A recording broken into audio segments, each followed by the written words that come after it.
중국에 의해서는 이는 노골적인 내정 간섭이고 주권 침해로 해석할 수 있습니다. 중국이 강력하게 반발하는 건 당연하고요. 어떤 외세도 대만 문제에 개입할 권리가 없다고 주장하고 있고요. 대만에서 유사 상황이 발생할 경우에 중국의 공격 목표가 주일 미군 기지와 자위대를 확대할 가능성이 있고요. 일본 본토가 전쟁에 휘말릴 위험이 늘어나게 됩니다. 일본 총리가 갑자기 대만 사태에 개입하겠다고 말한 게 왜 이렇게 큰 문제로 번진 건가요? 발단은 다카시 사나이 일본 총리가 지난 11월 7일 의회에서 한 발언인데요.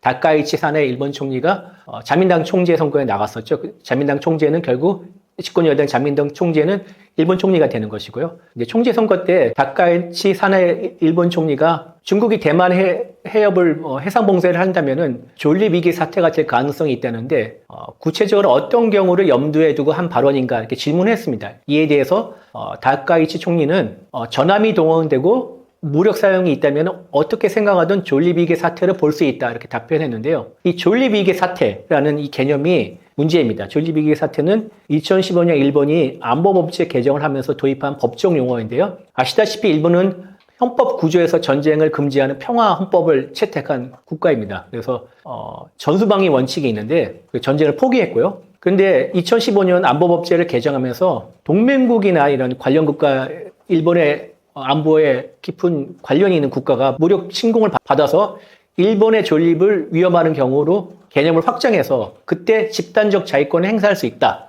그리고 그러면서 일본 자위대가 동원이 가능하다. 이런 해석을 채택했습니다. 그래서 다카이치 총리의 발언은 대만에서 사태가 발생할 경우 일본의 존립과 평화가 위협받는 중요 존립 위기 사태가 될 수 있다. 이런 입장입니다. 그래서 자위대가 미군을 지원하기에 대만 해협이 파견된다든지 이럴 때 집단 자위권을 행사할 수 있다는 것을 공식적으로 시사한 것이죠. 이게 일본에 처음 있는 건데요.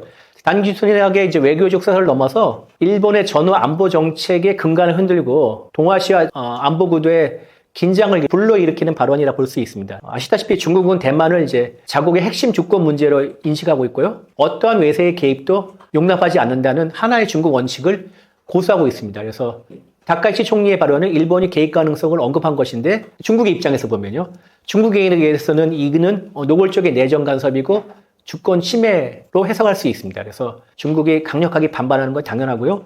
그래서 이제 동아시아 전역에 100척이 넘는 해군과 해경 함정을 동원해서 무력 시위도 벌이고 일본 오키나와현 동쪽 섬 사이에서 중국의 항공모함인 라오닝함이 가가지고 함재기 이착 훈련을 한다든지 오키나와를 이제 이 라오닝함 함대가 디귿자로 에워싸는 거든지 아니면 중국의 함재기가 일본의 전투기에 사격 통제 레이더를 쏜다는 거. 이거는 사격을 습다는 의사를 표현해서 되게 도발 행위입니다. 무력적 도발 행위인데 이런 행위를 했습니다. 물론 이제 이렇게 해서 긴장감이 높아지고 있는데 일본이 이제 대만 사태에 적극적 개입 의사를 밝힌 배경은 중국을 이제 견제하는 미국의 인도 태평양 전략에 적극적으로 동참하겠다 이런 뜻을 밝히는 거죠. 그러니까 미국과 같이 안보 이익을 같이 하겠다, 안보 행동을 같이 하겠다 이런 의사를 나타낸 것인데 대신 이제 일본은 미중 갈등의 최전선에 서게 되어 있습니다. 이로써 그리고 대만에서 유사 상황이 발생할 경우에 중국의 공격 목표가 주일 미군 기지와 자위대를 확대할 가능성이 있고요.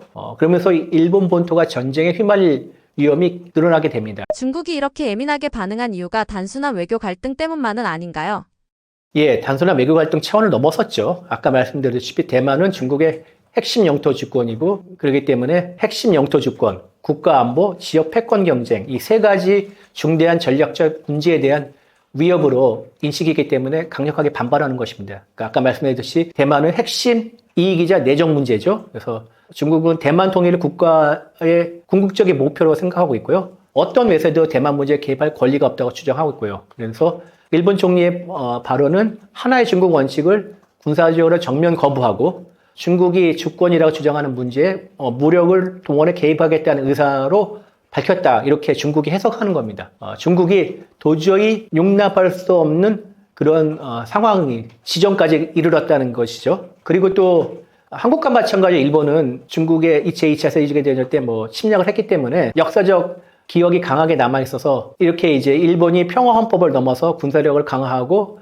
대만 문제에 개입할 의사를 보이는 것은 안보 위협이자 과거 제국주의의 재현을 시도하는 것으로 볼 수가 있습니다. 일본이 대만 사태에 개입하는 것은 미일 동맹의 군사적 역할 확대를 의미하고 중국은 한국, 일본, 대만, 필리핀을 연결하는 그 제1도련선을 중심으로 중국의 해안 진출을 봉쇄하려 한다 이렇게 생각해서 중국이 포위가 된다 이렇게 생각할 수가 있는 겁니다. 그래서 결국 다카이치 총리의 대만 개입 시사 발언은 중국의 군사적 대응, 대규모 훈련이나 지금 보시다시피 도발 같은 것들을 정당화하는 명분을 제공할 수도 있기 때문에, 그리고 제공하고 있습니다, 지금.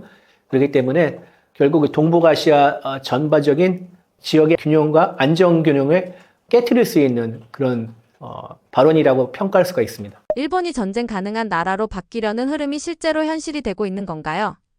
결론부터 말씀드리면 맞습니다.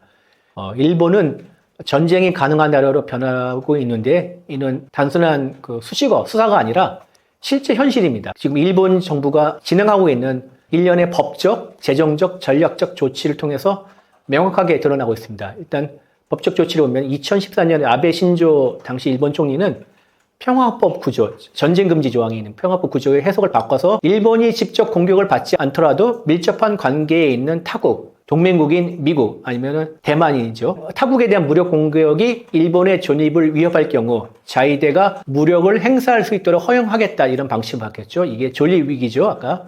그리고 2015년에 안보 관련 11개 법률을 만들거나 아니면 개정을 해서 집단적 자위권에 대한 법적 근거를 마련했습니다. 이게 이제 법적 조처죠. 그리고 2022년 국가안전보장전략이라는 그 문서에서 반격 능력을 공식적으로 명시했는데요. 이는 이제 적이라고 하면은 중국과 북한을 말하는 겁니다.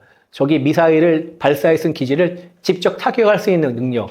그러니까 지금까지 일본은 전수방위 원칙에 따라서 공격 무기를 못 갖거나 아니면 되게 공격 무기 보유에 대해 되게 제한적이었는데 이런 전수방위 원칙을 핵심을 허무는 조처입니다. 그리고 재정적으로 보면 일본 정부는 2027년까지 국방 예산을 GDP의 2% 수준을 끌어올리겠다 발표했죠. 이는 평화헌법이 제정된 이후 일본이 내부적으로 간직한 원칙이 있습니다. 국방비를 GDP의 1%를 넘지 않겠다 하는데 이 제한을 깨는 파격적인 재정 조치라고 평가할 수가 있습니다. 계속 거듭 말씀드리지만 일본 총리의 대만 유사시 개입 가능성을 언급하는 이런 것들은 앞으로 일본 자위대가 미국의 작전을 지원하는 수준을 넘어서 미일 동맹이란 테두리 안에서 적극적인 공격 역할을 수행할 수 있는 능력과 태세를 갖추겠다 이런 뜻을 나타냈다고 볼 수가 있죠. 이 같은 움직임은 동북아시아의 군비 경쟁과 긴장을 높이는 원인으로 작용할 가능성이 크다고 생각합니다. 대만은 중국과 일본 사이에서 점점 더 꼼짝 못하는 상황이 되고 있는 건가요?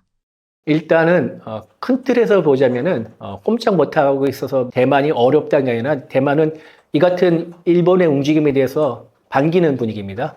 왜냐면은 대만에게서 중국은 직접적 위협이고 일본이 군사적 개입 가능성을 밝히는 것은 일본이 안전판 역할을 하겠다 이런 의사를 나타낸 것이기 때문에 일본이 이제 대만 유사 사태에 미군을 지원하고 개입하겠다는 의지를 밝히는 것은 결국은 이제 중국의 대만 침공을 억제하는 데 기여할 것이며 대만에게는 안보의 방파제 역할을 할 것이다 이렇게 기대를 하고 있습니다. 그래서 대만이 이제 중국을 상대하고 있는데 양국의 군사적 격차가 워낙 크기 때문에 중국이 압도하기 때문에요. 그리고 또 대만 인근에서 군사 시위와 무력 도발을 일상화하지 않았습니까? 그래서 생존을 지금 위협받고 있는 상황인데 일본이 이렇게 적극적인 태도를 보이는 것은 반길 수밖에 없죠. 그리고 특히 이제 대만은 한국과 같이 일본의 식민 지배를 받았는데 일본에 대한 국민 감정은 좋은 편입니다. 그리고 11월 23일 고이즈미 신지로 일본 방위상은 난세이 열도의 요나구니 섬을 방문했는데요. 이 섬은 대만에서부터 110km 정도밖에 안 떨어진 섬입니다. 고이즈미 방위상은 이 섬에다가 03식 중거리 지대공 미사일을 배치하겠다고 그것을 밝혔는데요. 이 미사일은 우리의 천궁2와 같은 방공무기입니다. 그래서 여기 03식을 배치하면은 중국은 이제 유사시에 대만 서부는 중국과 가깝고 대만 서부는 대만의 대만군 요새를 많이 시켜놨습니다. 그래서 상륙할 때가 별로 많지 않은데 대만 동부에 같은 경우에는 좀 서부보다 요새가 덜 되어 있습니다. 그래서 동쪽으로 돌아와서 공격하려는 계획을 세우고 있는데 여기에 이제 대만 동부로 돌아서려면은 요나구니 섬 앞을 지나가야 되는데 여기다가 미사일을 배치할 경우는 중국이 견제될 수밖에 없습니다. 그래서 대만 방어에 큰 도움이 됩니다. 그래서 미일 동맹이 이렇게 이제 적극적으로 행동을 하는 것은 대만이 중국을 홀로 상대하는 상황을 피하게 할 수 있게 결국 이제 억제가 된다는 거죠. 대만의 이제 기본 전략은 중국이 침공할 경우는 대만이 최대한 버티면서 미국의 증원군이 올 때까지 버티자 이런 건데 그때까지 최대한 버티자. 이때 일본이 도와줄 것을 이제 아예 상정을 하고 있습니다. 그렇기 때문에 미국의 싱크탱크들이 중국의 대만 침공을 가정하는 워게임을 자주 벌이는데 그때 벌이는 상황이 한쪽에는 중국, 한쪽에는 미국, 일본, 대만 이렇게 중국 대 미국, 일본, 대만의 대결 이런 상황을 많이 가정해서 워게임을 돌립니다. 그런데 일본의 적극적인 의사는 양날의 검 같은 역할도 할 수가 있습니다. 왜냐면은 일본의 개입이 공식화하면은 중국은 대만 주변뿐만 아니라 주변의 해역뿐만 아니라 대만 본토와 그 주변을 미일 연합군과의 전쟁터로 생각할 수밖에 없고요. 이는 대만 해협의 군사적 긴장을 최고조로 끌어올려가지고 대만이 결국 미중일 갈등의 최전선으로 놓일 수밖에 없게 됩니다. 그래서 충돌 위험을 더 높일 가능성도 우려하는 목소리가 있습니다. 대만은 외부의 도움을 간절히 원하지만 그 도움 때문에 결국은 또 전쟁의 위험성을 키우는 그 딜레마에 빠질 수도 있다는 겁니다. 그래서 스스로의 운명을 통제하기 매우 어려운 상황에 놓일 수도 있다. 이런 얘기도 있습니다. 안녕하십니까. 저는 중앙일보 국방선임기자 이철재입니다. 러시아와 우크라이나 전쟁이 6.25 전쟁보다 더 길어서 이제 4년이 넘어가고 있죠. 가자 지구에서도 물론 공식적인 전쟁이 끝났지만은 무력 충돌이 계속 일어나고 있습니다. 그리고 또 얼마 전에 휴전을 맺었던 태국과 캄보디아가 다시 전투를 벌인다는 소식도 들려오고 있습니다. 점점 전 세계가 전쟁의 구렁텅이로 지금 빠지고 있는 이런 추세입니다. 되게 날도 추워지는데 마음도 추워지는 겨울입니다. 건강 잘 챙기시고 내년에는 이렇게 전쟁 얘기뿐만 아니라 좀 더 밝은 얘기로 여러분들을 한번 찾아뵀으면 하는 마음이 간절합니다. 감사합니다.